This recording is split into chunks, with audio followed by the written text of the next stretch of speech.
Graphing quadratics. So we're going to start with just the polynomial form, but before we even get into that, this is a basic quadratic.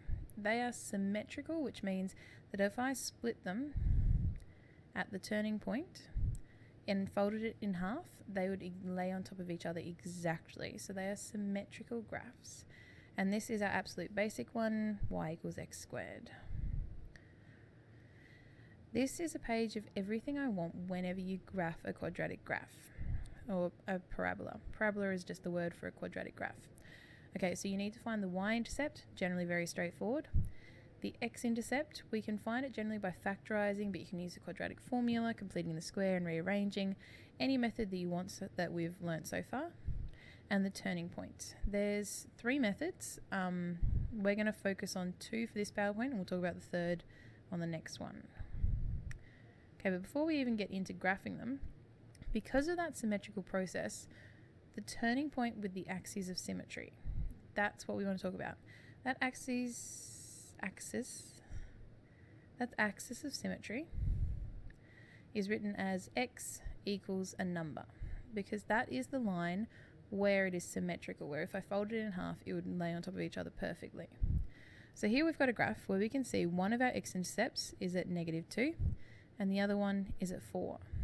So the really nice thing is we can find this axis of symmetry by adding our x-intercepts together, so -2 plus 4, and then exactly halfway between them will be our number. So -2 plus 4 is 2, 2 divided by 2 is 1. So I know this line here is at x equals 1, and that's also the first value in my turning point. So that's what the axis of symmetry is. So if I have an x-intercept of 3 and 9, what is the x value of the vertex? The vertex is another word for turning point. So to find that, we go and add the x-intercepts together and then divide by 2. So for that one, x equals 6. Next one, -2 plus 10 is 8. 8 divided by 2 is 4. So x is 4. And that's as straightforward as it is to find that axis of symmetry or the x value of your turning point. But we can do it in reverse as well. So a parabola has a vertex of 1, 9. So we can draw ourselves a little picture. So x is 1, y is 9, perfect. And one x-intercept of 4, okay, which I can draw in. Then I can draw myself my parabola.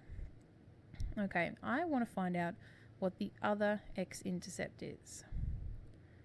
So because of that symmetry process, I know that from my axes, which is at 1, this distance to that x-intercept and this distance to that x-intercept are the same. So the distance between our x values, so 1 and 4, is 3. So that means to get from my turning point to my first intercept, I add 3.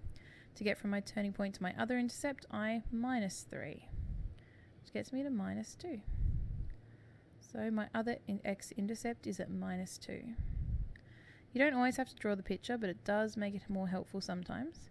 So my vertex is at -2, 3, so that's about here.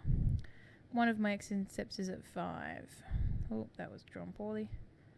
-2 and 3 should be up here. So that was really badly drawn, but that's the deal. So between -2 and 3 and our x-intercept of 5, I can see here I've got a difference of 7 between my x values. So to get from my turning point to my first intercept, I add 7. Let's go the other way, I would -7.